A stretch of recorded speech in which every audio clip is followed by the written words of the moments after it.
देखो आजकल social media पर खबर चल रही है कि चंदा दो और धंधा करो। तो आखिरकार क्या मसला है? जस्ट इलेक्शन से पहले चंदे का धंधा देश के सामने आने से पूरे देश में उथल पुथल मची हुई है। तो आइए जानते हैं क्या है इलेक्टोरल बॉन्ड और टॉप डोनर यानी चंदा देने वाली कंपनियों में कौन कौन सी कंपनियां हैं। इनकी चर्चा भी विस्तार से करेंगे। SBI has uploaded the data. The Election Commission has uploaded. SBI has now sent all electoral bonds data to the Election Commission. Has published the contentious poll bonds data. That's right. देखिए electoral bond को 2027 में पूर्व वित्त मंत्री अरुण जेटली द्वारा लाया गया। चंदा तो उससे पहले ही दिया जाता था, लेकिन तरीका थोड़ा डायरेक्ट वे में था, यानी सीधा कैश देकर किसी भी पार्टी को चंदा दिया जाता था, जिसमें ब्लैक मनी के यूज करने की संभावना सबसे ज्यादा रहती थी। और इसी समस्या का हल करने के लिए 2017 में अरुण जेटली ने इस बिल को पास किया, जिससे कोई भी कंपनी या इंडिविजुअल अब डायरेक्ट चंदा नहीं दे सकता। और इसी कार्य के लिए SBI को इसके उपक्रम का हिस्सा चुना गया, जिसमें एक बॉन्ड का प्राइस 1000 रुपए से 1 करोड़ रुपए तक का होता है और जो भी जितने चाहे उतने बॉन्ड खरीद सकता है। जिसके बाद बॉन्ड खरीदने वाले व्यक्ति को RBI द्वारा एक रिसिप्ट दी जाती है, जिस रिसिप्ट को लेकर चंदा देने वाला व्यक्ति किसी भी पार्टी के पास जाकर यानी जिस पार्टी को वो चंदा देना चाहता है उसे वो रिसिप्ट दिखाता था। और जिस पार्टी को चंदा मिलता था वो पार्टी 15 दिन के भीतर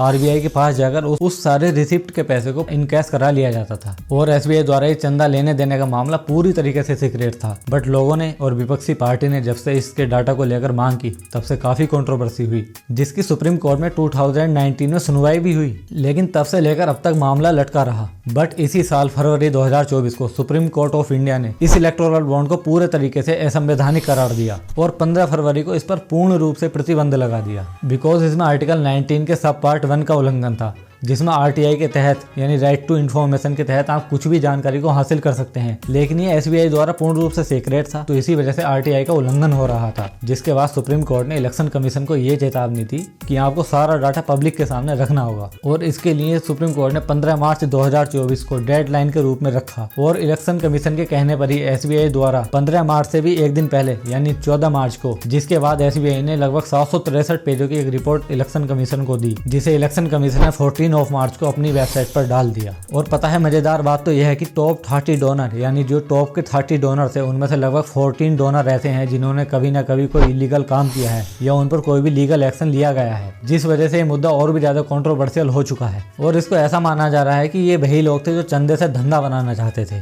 और इसमें फर्स्ट डोनर है जिसने सबसे ज्यादा चंदा दिया, future gaming and hotel services, जिसने लगभग कुल मिलाकर 1368 करोड़ के बॉन्ड खरीदे। और सेकंड नंबर पर आता है mega engineering and infrastructure limited, जिसने लगभग 966 करोड़ के बॉन्ड खरीदे हैं, जस्ट बिकॉज इस कंपनी पर 2019 में रेड की गई थी। और एक कंपनी है हल्दिया एनर्जी लिमिटेड, जिसने लगभग 377 करोड़ रुपए देकर इलेक्टोरल बॉन्ड खरीदे और इस पर भी मार्च 2020 में CBI ने छापा मारा था। और कुल बॉन्ड्स का सबसे ज्यादा हिस्सा BJP को मिला है, जो सर्वाधिक है 6061 करोड़ रुपए।